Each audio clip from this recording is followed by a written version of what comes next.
जय माता दी। I am doctor महिमा, एस्ट्रोलॉजर एंड वास्तु कंसल्टेंट।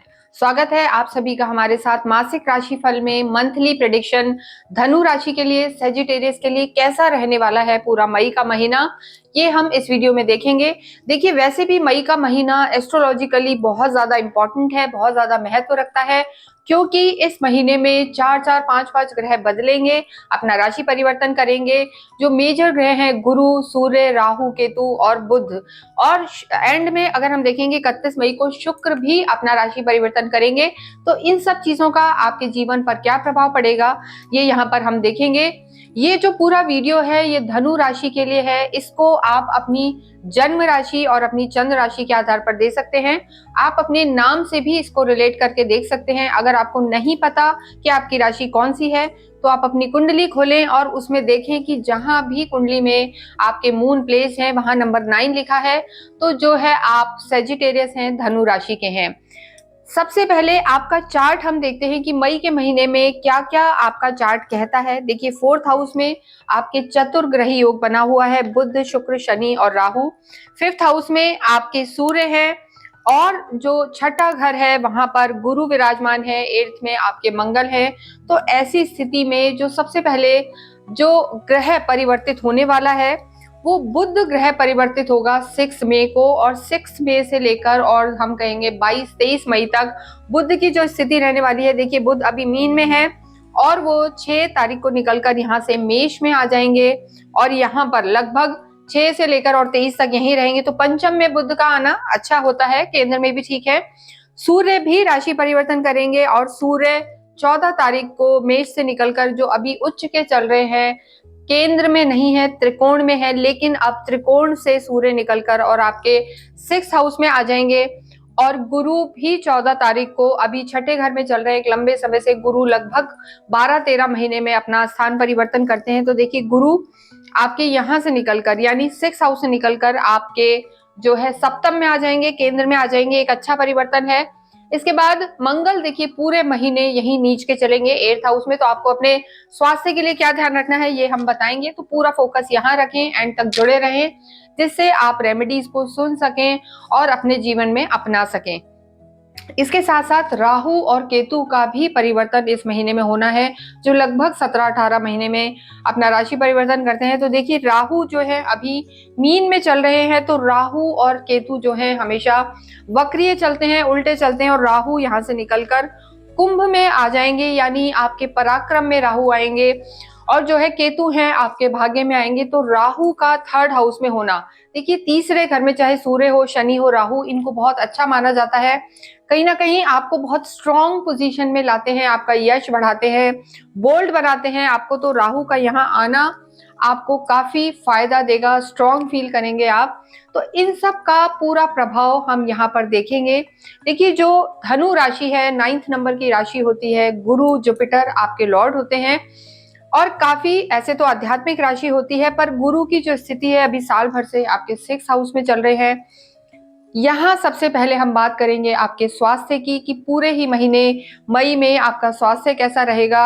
आप चाहते हैं कि पूरा मई का महीना आपके जीवन में खुशहाली लाए, तो आप अवश्य ही कमेंट बॉक्स में ओम नमो भगवते वासुदेवाय लिखें, या श्री कृष्णम शरणम मम ये लिखें। कृष्ण भक्ति करें, यही हम आपको बताएंगे, और देखिए कैसे आपको उनके ब्लेसिंग्स मिलते रहेंगे। तो देखिए, स्वास्थ्य की अगर हम बात करें, हेल्थ इज वेल्थ, जो आपके लॉर्ड है डे टू डे लाइफ की, जो हम स्वास्थ्य को देखते हैं, हेल्थ को देखते हैं, तो इम्यूनिटी देखी जाती है, आपकी लगन को देखा जाता है। तो जो आपके लग्नेश हैं यानी जो गुरु हैं, वो इस समय आपके 6th हाउस में बैठे हुए हैं, और जो छठा घर होता है त्रिक भाव है, ऋण रोग शत्रु का घर है। तो स्वास्थ्य को लेकर अभी शुरू का जो महीना है यानी 15 दिन, तो आपको बहुत ज्यादा ध्यान रखने की जरूरत है। मंगल भी अष्टम में है, तो ऐसे में अगेन आपको खान पीन का ध्यान रखना है। गुरु कई बार फैटी लिवर कर देते हैं, कोलेस्ट्रॉल को इफेक्ट करते हैं, शुगर से रिलेटेड इशू हो सकता है। तो खान पान का ध्यान रखें, ये आपके लिए बहुत ज्यादा जरूरी है। और किसी भी रूप में अनहेल्दी, अनहाइजेनिक फूड आप ना खाएं, अवॉइड करें। इसके अलावा थोड़ा सा आपको एलर्जीज की भी प्रॉब्लम हो सकती है, जिस तरीके से बुध की स्थिति चलेगी बीच में, यानी बुध कुछ समय के लिए आपके छठे घर में आ जाएंगे, तब आपको ये ध्यान रखना है। देखिए बुध अभी यहाँ है और 6 से 23 तक यहाँ रहेंगे। 23 के बाद बुध की जो स्थिति रहने वाली है आपके 6th हाउस में आ जाएंगे, तो वो भी पेट की समस्या दे सकते हैं या स्किन रिलेटेड प्रॉब्लम या किसी न किसी तरीके की एलर्जीज वो दे सकते हैं। तो यहाँ पर आपको ये ध्यान रखना है। और धनु राशि वालों को शोल्डर पेन की भी प्रॉब्लम हो सकती है, हालांकि कोई बहुत मेजर प्रॉब्लम नहीं है। आपके देखिए ढैया भी चल रही है, 29 मार्च से ढैया भी स्टार्ट हो चुकी है।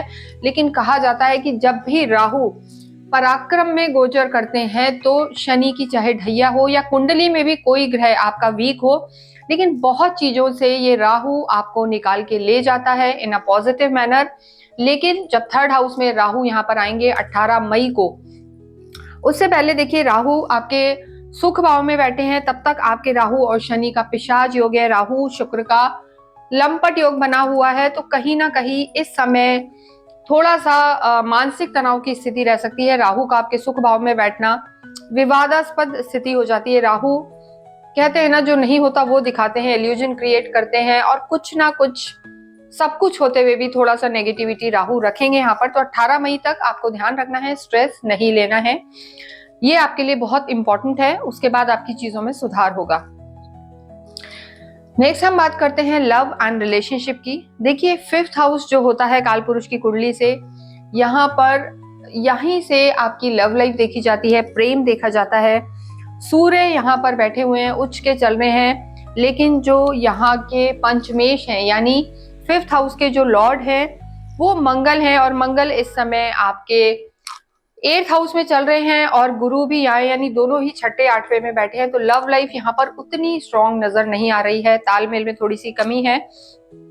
देखिए गुरु बदलेंगे 15 मई को, जब गुरु आपके हम कहेंगे केंद्र में आ जाएंगे। मंगल तो यहीं रहेंगे, लेकिन उसके बाद आप थोड़ा सा आपकी लव लाइफ बेटर होगी 15 मई के बाद, क्योंकि थोड़ा सा मेच्योरिटी आएगी आपके अंदर, ये चीज देखी जाएगी। और जो एरोगेंस चल रहा है सूर्य के यहाँ बैठे होने से, एडेमेंसी बनी हुई है, उसमें थोड़ी सी कमी आएगी। तो 15 मई के बाद धनु राशि वालों की लव लाइफ थोड़ी सी बेटर होगी। तब तक इसको संभालें और किसी भी तरीके से क्रोध ना करें, आर्ग्यूमेंट्स में ना जाएं, तीसरे व्यक्ति के कहने में ना आए, ये भी बहुत जरूरी है। तो चीजें बेटर रहेंगी और उसके बाद धीरे धीरे आपकी चीजों में परिवर्तन आएगा।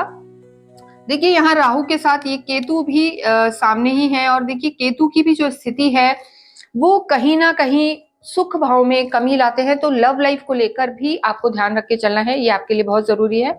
और जो रिश्ते हैं, माता के स्वास्थ्य का थोड़ा ध्यान रखिए। माता पिता दोनों के हाउसेज में देखिए जो आपका सूर्य है, पिता का घर जो सूर्य है, तो वहां भी तनाव ना हो, वाद विवाद की स्थिति ना रहे, इस चीज का ध्यान रखिए। तो रिश्तों को लेकर लव लाइफ में और जो अदर आपके जो रिलेशन है उनमें एग्रेशन को आपको अवॉइड करना है, वो आपके लिए बेहतर रहेगा। मैरिड लाइफ की हम बात करते हैं। देखिए मैरिड लाइफ के लिए जो है 3rd, जहां पे नंबर 3rd लिखा, 3 लिखा हुआ है, 7th हाउस कहलाता है, यहां से मैरिड लाइफ को देखा जाता है। तो मैरिड लाइफ आपकी यहाँ पर ठीक रहेगी। और उसके बाद गुरु भी 15 तारीख के बाद गुरु भी आपके सप्तम में ही आ जाएंगे, तो मैरिड लाइफ ज्यादा बेटर हो जाएगी। अभी जो आपके सप्तमेश हैं, बुध है, बुध केंद्र में ही बैठे हुए हैं, शुक्र के साथ हैं, लक्ष्मी नारायण योग बना रहे हैं लक्ष्मी नारायण योग बना रहे हैं। तो ऐसी स्थिति में चीजें आपकी ठीक रहेंगी। घर में अच्छे कार्यक्रम हो सकते हैं या कहीं घूमने फिरने जा सकते हैं, तो चीजें यहाँ पर ठीक हैं आपकी। लेकिन जब गुरु 15 तारीख को यहाँ आएंगे तो गुरु सीधे आपकी लगन को देखेंगे, खुद के ही घर को देखेंगे, और वैवाहिक जीवन में यानी 7th हाउस में ही बैठेंगे, तो आपकी चीजें ज्यादा बेहतर होंगी। जिन लोगों का विवाह नहीं हुआ है और बहुत लंबे समय से इंतजार कर रहे हैं, हमारे भी कई क्लाइंट्स हैं, पूछते रहते हैं, तो 15 मई के बाद लगभग जो 8-10 महीने रहेंगे, ना सिर्फ में आपके शादी के योग बनेंगे। अच्छा मैच अगर आपको मिलता है तो डेफिनेटली आपके शादी के योग बनेंगे। स्ट्रॉन्ग गोचर के हिसाब से गुरु के यहाँ होने से जो लोग फैमिली प्लानिंग या शादीशुदा जिंदगी या शादी करना चाहते हैं, उन सब में उनको पॉजिटिव चेंजेस लगेंगे। तो ओवरऑल गुरु का ये ट्रांजिट मिथुन राशि में जब होगा, गुरु अभी वृषभ में है, फिर मिथुन में जाएंगे, ये धनु राशि वालों के लिए बहुत अच्छा रहेगा। और जैसे जैसे मई का महीना एंड की तरफ जाएगा, आपको चीजें बेहतर मिलेंगी। लेकिन देखिए आपके 4th हाउस में शनि है, तो ये तो आपको ध्यान रखना है कि ढैया चल रही है। शनि जब भी चंद्रमा से 4th हाउस में होते हैं तो ढैया है आपकी, तो शहने शहने यानी धीरे धीरे चीजें होंगी। बहुत जल्दी आप किसी भी चीज की उम्मीद ना करें। घर में भी रेनोवेशन, चाहे और भी कोई काम, आपकी मैरिड लाइफ में भी स्लोली इंप्रूवमेंट होगा। तो आप तनाव ना रखें और मई के महीने को एंजॉय करें अच्छे से। नेक्स्ट हम देखते हैं आपके बिजनेस को, आपके कर्म को, आपके जॉब को। तो देखिए यहाँ पर अभी केतु विराजमान है और कर्म क्षेत्र 10th हाउस देखा जाता है, यहाँ पर आपके केतु विराजमान है। चार ग्रहों की दृष्टि है, यहाँ पर सप्तम दृष्टि है। लेकिन बुध यहाँ से निकल जाएंगे 6 तारीख को और शुक्र 31 को निकलेंगे और राहु यहाँ से हमने बताया आपको उल्टे चलते हैं, तो वो भी 3rd हाउस में आ जाएंगे। तो ऐसी स्थिति में कर्म की अगर हम बात करें, प्रोफेशनल लाइफ यहाँ पर आपकी बेटर रहेगी। बुध आपके त्रिकोण में आ जाएंगे जो दशमेश के स्वामी है, यानी 10th हाउस के जो आपके लॉर्ड हैं बुध है, वो काफी अच्छा बिजनेस सेंस देंगे, कम्युनिकेशन स्किल आपकी बढ़ेगी। और केतु भी जब यहाँ से निकल जाएंगे तो आपको एक सेटिस्फेक्शन आएगा। 18 मई के बाद पिशाच योग भी समाप्त हो जाएगा और संतुष्टि आएगी आपके कर्म क्षेत्र को लेके। बहुत लंबे समय से आपको लग रहा था कि बहुत मेरे पे बर्डन है, जिम्मेदारियां हैं, हालांकि वो अभी भी आपको लगेगा शनि के कारण ढैया चल रही है और जिम्मेदारियां आएंगी भी। लेकिन जैसे ही आपका पिशाच योग समाप्त होगा, राहु ट्रांजिट करेंगे और केतु भी यहाँ से ट्रांजिट करेंगे, तो आप मान के चलें आपको एक अलग सा कॉन्फिडेंस आएगा, रिकॉग्नाइजेशन मिलेगा, ग्रोथ मिलेगी आपको। तो ये चीजें आपकी बेटर होंगी। तो आप अपने कर्म पर ध्यान दें, मेहनत करते रहें। जो आपके धन भाव के स्वामी हैं वो भी शनि आपके यानी कंफर्ट जोन में ही हैं, आपके सुख भाव में बैठे हुए हैं। तो लग्जरी भी घर पे बढ़ेगी, कंफर्ट बढ़ेगा, सुकून आएगा और आपको जो हम कहेंगे कि इंक्रीमेंट भी मिल सकता है और संतुष्टि भी आएगी कर्म में। तो धनु राशि वाले बेशक ढैया चलेगी, लेकिन गुरु कहते हैं ना कि गुरु किसको नहीं तार सकते, तो ऐसी स्थिति आपके लिए भी चलेगी। मानसिक रूप से आप अच्छा फील करेंगे। 2nd हाफ में ये स्थिति आपकी धीरे धीरे बेटर होगी। नेक्स्ट हम बात करते हैं विद्यार्थियों की। देखिए विद्यार्थियों के लिए 5th हाउस को देखा जाता है और अभी यहाँ पर सूर्य विराजमान है 5th में। देखिए सूर्य की स्थिति बनी हुई है और सूर्य का 5th हाउस में होना आपके कॉन्फिडेंस को बढ़ाएगा, आपके ऑरा को बढ़ाएगा। तो विद्यार्थियों के लिए ये समय अच्छा है। अगर आप गवर्नमेंट से रिलेटेड किसी एग्जाम की तैयारी कर रहे हैं तो आपको लाभ हो सकता है।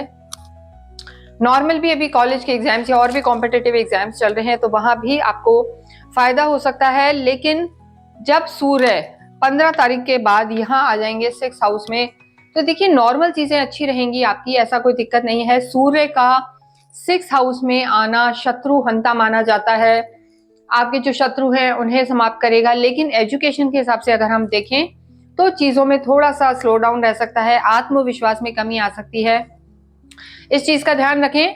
और जो आपके 5th हाउस के लॉर्ड हैं, 5th के जो स्वामी है वो मंगल है और मंगल भी इस समय नीच के होके आपके 8th हाउस में चल रहे हैं, त्रिक भाव में चल रहे हैं, तो वो भी एक समस्या है। तो विद्यार्थियों के लिए मैं कहना चाहती हूँ कि अगर कोई आपका बहुत मेन एग्जाम है तो उसको कोशिश करें, अगर आपके हाथ में हो तो उसको 15 मई से पहले पहले आपका समय ज्यादा बेहतर रहेगा। हालांकि उसके बाद गुरु भी बदलेंगे, गुरु आपके 7th हाउस में आ जाएंगे और सीधे दृष्टि डालेंगे आपकी लगन पे। तो आपकी स्वयं की बुद्धि तो आप स्टेबल रहेंगे, आपकी खुद की बुद्धि प्रखर रहेगी, विवेकी रहेंगे, आप मेहनत भी करेंगे, क्योंकि देखिए राहु जब 3rd हाउस में होगा तो मेहनत भी कराएगा, आपका कॉन्फिडेंस बढ़ेगा। लेकिन रिजल्ट्स जिस तरीके की उम्मीद कर रहे हैं थोड़े से स्लो रह सकते हैं। लेकिन जो लोग किसी भी रूप में अगर कम्युनिकेशन की फील्ड में है, क्रिएटिव फील्ड में है या टेक्निकल फील्ड में है, उनके लिए बाद में भी समय अच्छा ही रहेगा। कोई दिक्कत की परेशानी या कोई हम कहेंगे दिक्कत की बात नहीं है, चीजें आपकी बेटर रहेंगी। तो आप निश्चिंत रहें और फोकस करें, डिस्ट्रैक्शन बिल्कुल ना रखें, क्योंकि राहु कई बार डिस्ट्रैक्शन ले आते हैं। और देखिए राहु जब 3rd हाउस में आएंगे आपका पिशाच योग भी खत्म होगा, तो थोड़ा सा एरोगेंस दे सकते हैं। राहु का 3rd हाउस में आना गलत संगत में भी डाल सकता है, आपको एरोगेंस भी दे सकता है, यानी कि मैं ही मैं हूं, जो मैं कर रहा हूं वही सही है। तो ओवर कॉन्फिडेंट ना रहें, ये विद्यार्थियों के लिए मैं स्पेशली कहना चाहूंगी। ओवर कॉन्फिडेंट ना रखें, कॉन्फिडेंट रहें, मेहनत करें तो आपकी चीजें बेहतर रहेंगी। नेक्स्ट हम बात करते हैं अध्यात्म की और आपके भाग्य की। देखिए आध्यात्मिक तो आप होते ही हैं, गुरु आपके लॉर्ड हैं और गुरु 15 तारीख तक आपके 6 हाउस में है। तो जो शुरू की स्थिति है वो हम महीने की 15 दिनों की जो स्थिति है वो बहुत ज्यादा मैं स्ट्रांग नहीं कहूंगी, लेकिन बाद में आपकी चीजें बेहतर होंगी। धार्मिक यात्राएं भी होंगी, गुरु आपके 7th हाउस में आ जाएंगे, धार्मिक बुद्धि होगी, ज्ञान बढ़ेगा। और इस पूरे ही साल 15 मई से लेकर आप मानिए अगले मई तक आपका मानसिक जो स्थिति है बहुत पॉजिटिव हो जाएगी। धार्मिक यात्राएं होंगी, धर्म के प्रति रुचि बढ़ेगी और आप योग साधना और जो हम कहते हैं मेडिटेशन, इन सब में आपका रुझान बढ़ेगा। तो ये स्थिति यहाँ पर अच्छी है। भाग्येश आपके सूर्य हैं, शुरू में सूर्य आपका बहुत साथ देंगे, उच्च के ही चल रहे हैं, तो स्थिति आपके लिए अच्छी है। लेकिन 15 के बाद सूर्य आपके 6 हाउस में आ जाएंगे, तो जो आपके कोर्ट कचहरी की मैटर है उनका हम कहेंगे कि निपटारा हो सकता है। कोर्ट कचहरी, कोर्ट अगर आपके कोई केसेस चल रहे हैं तो उनमें जीत सकते हैं, शत्रु समाप्त हो सकते हैं। और भाग्य का अगर हम साथ देखें, अगर आपके कोई बहुत इंपॉर्टेंट काम है तो आप उन्हें महीने के शुरू के 15 दिनों में करने की कोशिश करें। बाकी धनु राशि के लिए पूरा ही महीना अच्छा रहने वाला है, ऐसा कोई मेजर तकलीफ यहाँ पर नहीं है। बस शनि की ढैया है और मंगल की स्थिति थोड़ी सी वीक है, तो आपको अपने स्वास्थ्य का ध्यान रखना है। और जो भी इंपॉर्टेंट काम है पैसों से रिलेटेड या बिजनेस से रिलेटेड, वो आपको महीने के शुरू के 15 दिनों में करने हैं। देखिए, शनि की ढैया है तो आपको शनि मंदिर तो अवश्य जाना है। शनि का बीज मंत्र ओम शम शनिश्चराय नमः का जाप आप अवश्य करें। शनि के दान भी कर सकते हैं, लेकिन दान के लिए मैं हमेशा कहती हूँ कि आपकी कुंडली में शनि की स्थिति कैसी है वो आप देखें। अगर उच्च के हैं, मित्र राशि में है, तो शनि के दान ना करें, सिर्फ पूजा पाठ करें। विष्णु सहस्त्र नाम का पाठ अवश्य करें, गुरु आपके लॉर्ड है, विष्णु सहस्त्र नाम का पाठ करें, तुलसी की माला धारण करें और ओम नमो भगवते वासुदेवाय का जाप करें, इससे आपको काफी लाभ होगा। डेली एक हनुमान चालीसा करें और सूर्य को जल चढ़ाएं। ये सारी चीजें अगर आप कंसिस्टेंसी से करते हैं तो आपके जीवन में बहुत खुशियां आएंगी और भाग्य प्रबल होगा। इसके अतिरिक्त अगर आप हमसे कुछ जानना चाहते हैं तो हमसे संपर्क कर सकते हैं। इसके साथ इस वीडियो को मैं यही विराम देती हूँ। Thank you.